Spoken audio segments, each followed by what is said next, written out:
A Different Pond. Written by Bao Phi, illustrated by Thi Bui. Read by Mann. Dad wakes me quietly so Mom can keep sleeping. It'll be hours before the sun comes up. In the kitchen, the bare bulb is burning.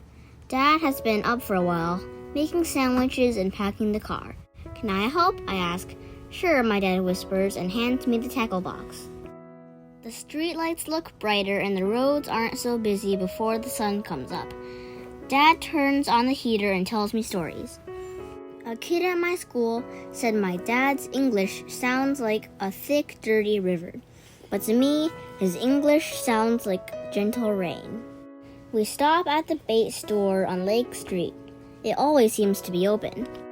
"You're here early today," the bait man says. "I got a second job," my dad explains.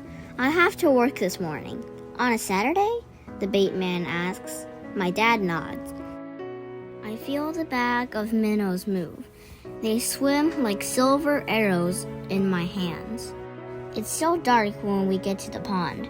We park the car and climb over the divider between the road and the trees. My dad holds my hand and walks ahead through the tangle and scrub. "Step where I step," he says.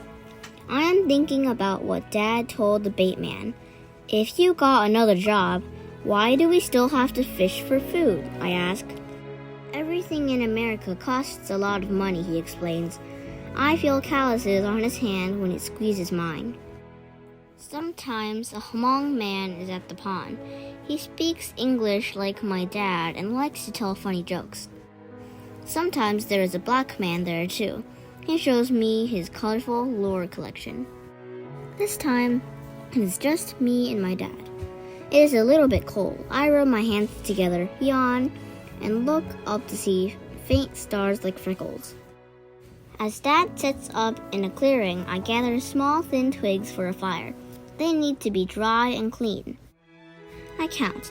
1, 2, 3, 4, 5, 6, 7, 8, 9, 10, and then 10 more for later. I put some rocks in a circle and set up the twigs, like a volcano, Dad reminds me. I set one end of each twig down, the other up, leaning them in so they rest against each other and hold each other up. I get it to light with just one match. Dad nods.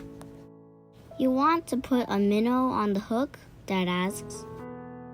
I want to help, but I shake my head no. I don't want to hurt that little fish, even if I know it's about to be eaten by a bigger one. My dad smiles. He isn't upset with me. Dad hands me a sandwich, cold bologna between 2 pieces of bread. "Careful of the spicy stuff," he says. There's half a peppercorn, like a moon split in 2, studded into the meat. I used to fish by a pond like this, one when I was a boy in Vietnam, my dad says, biting into his sandwich. "With your brother?" I ask. He nods and looks away. Dad tells me about the war, but only sometimes. He and his brother fought side by side. One day, his brother didn't come home. The bobber dips in the dark and Dad pulls. "Got one," he says, almost shouting. A crappie, and soon another. "Can I help?" I ask. He nods, and I use 2 hands to help guide the fish into the bucket. The fish feels slimy and rough at the same time. Dad laughs at the funny face I make. Dad smiles, his teeth broken and white in the dark, because we have a few fish and he knows we will eat tonight. Time to go home. Dad must get ready for work. He washes his hands with the small nub of green and white soap. Then I do the same. I look at the trees as we walk back into the car.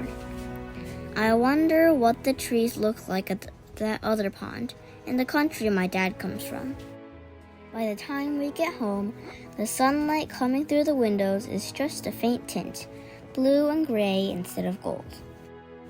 At home, Mom looks tired, but she smiles at the fish in the big white bucket. My dad changes his clothes and gets ready to go to work. He pats me on the back and says to Mom, Our boy did a good job with the fire today. You learned so quickly, Mom says. Then she asks me to help with the fish before she has to go to work too. I'm sad that she and Dad must leave, but I'm not too sad. I know that later on they will both come home.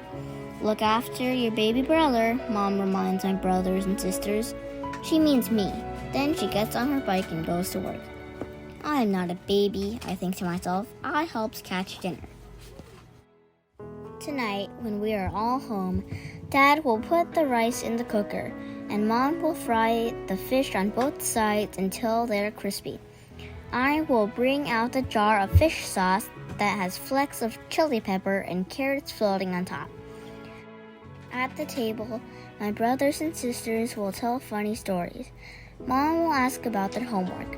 Dad will nod and smile and eat with his eyes half closed. Good fish, he will say to me. And I will smile and nod. And later, when we sleep, we will dream of fish in faraway ponds.